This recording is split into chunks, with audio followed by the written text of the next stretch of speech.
Dendam. Bab ke-11, pulang ke kontrakan.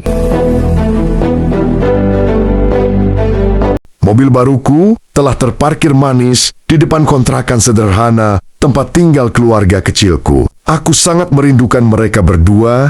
Setelah lebih 2 bulan, aku tinggalkan tanpa pesan. Bahkan semua nomor dan aplikasi penyambung komunikasi sengaja aku matikan. Semua itu aku lakukan, tentu saja, bukan karena aku melupakan mereka, tapi demi tercapainya hajat dendamku yang membara kepada Indrawan dan keluarganya yang telah membuat Saskia menderita.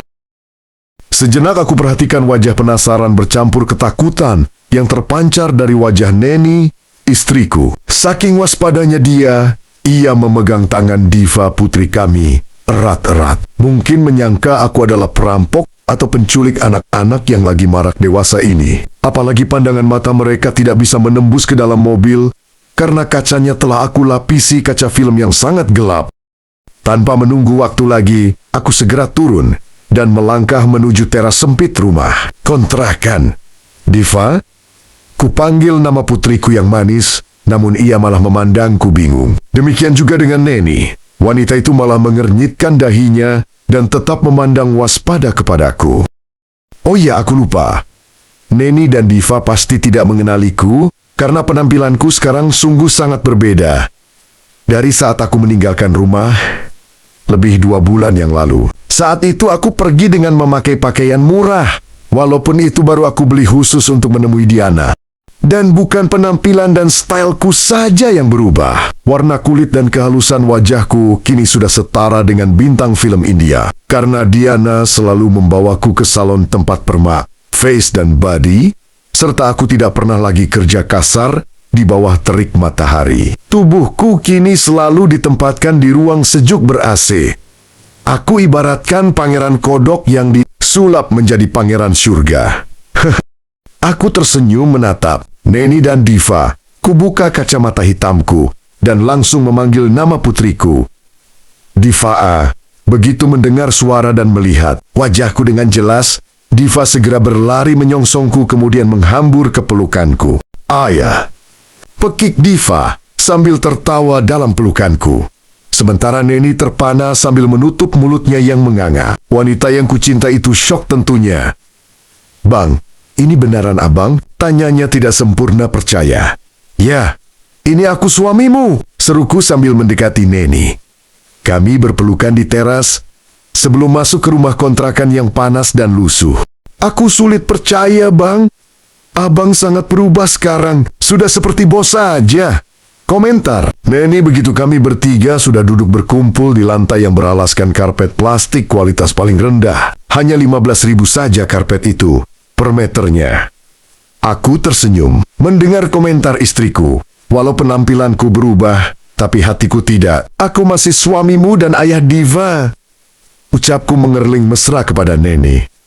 Aku sungguh rindu padanya. Sungguh pun Neni berpenampilan kusut dan tubuhnya tidak terurus, tapi aku mencintainya dengan tulus. Tentu sangat berbeda dengan perasaanku kepada Diana. Walau istri-istriku itu berpenampilan bagus, serta kulitnya mulus dan halus, itu tidak akan membuatku jatuh cinta. Hanya dendam saja yang membawaku tersesat ke pelukannya.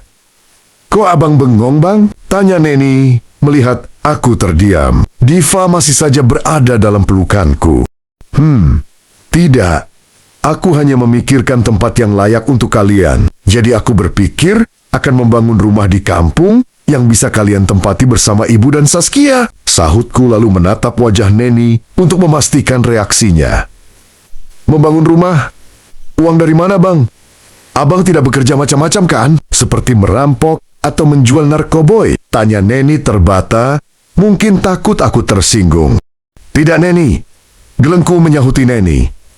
Tapi, dari mana abang dapat duit? Lalu itu mobil siapa? Neni menginterogasiku sambil menunjuk mobil yang terparkir di depan kontrakan kami. Aku menghela nafas pelan sebelum menjawab pertanyaan Neni. Sejumlah jawaban sudah aku karang di dalam otakku. Mobil itu milik Indrawan suami Saskia, jawabku. Milik suami Saskia? Tanya Neni. Bingung. Jadi begini, Aku pergi mencari Indrawan, suami Saskia.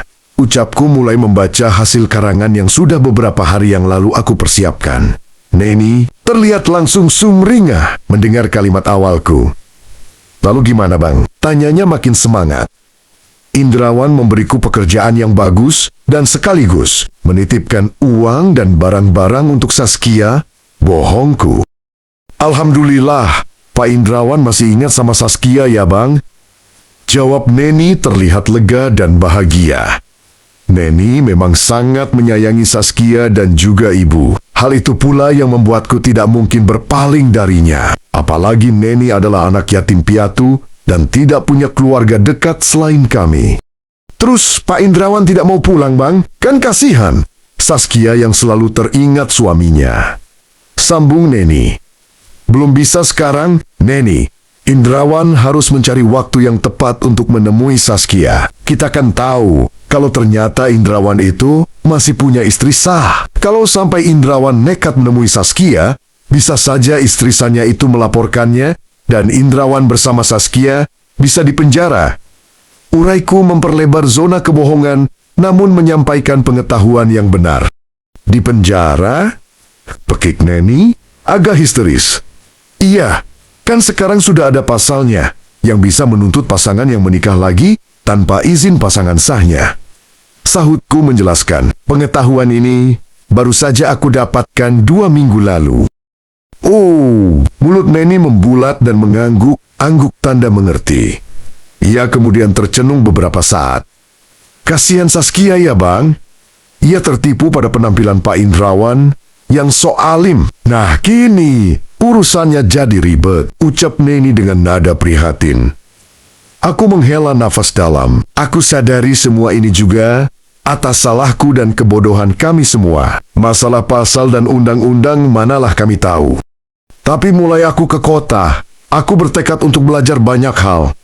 Agar di kemudian hari, kami tidak bisa ditipu lagi. Ah, sudahlah Neni. Sekarang ganti pakaianmu dan Diva. Aku akan membawamu belanja baju-baju dan perhiasan. Besok kita akan pulang ke kampung. Perintahku lembut yang langsung disambut wajah ceria Neni. Yang benar bang, teriaknya sambil berdiri. Aku tersenyum dan mengangguk. Bergegas Neni meraih Diva dari pelukanku, lalu membawa gadis kecil itu ke kamar mandi. Tak lama berselang, terdengar suara air yang riuh. Dari kamar mandi, ditingkahi celoteh Neni yang mengingatkan Diva agar tidak membuang waktu. Neni sepertinya sudah tidak sabar lagi. Aku tersenyum bahagia. Tonton bab lengkap di playlist Dendam Channel ini.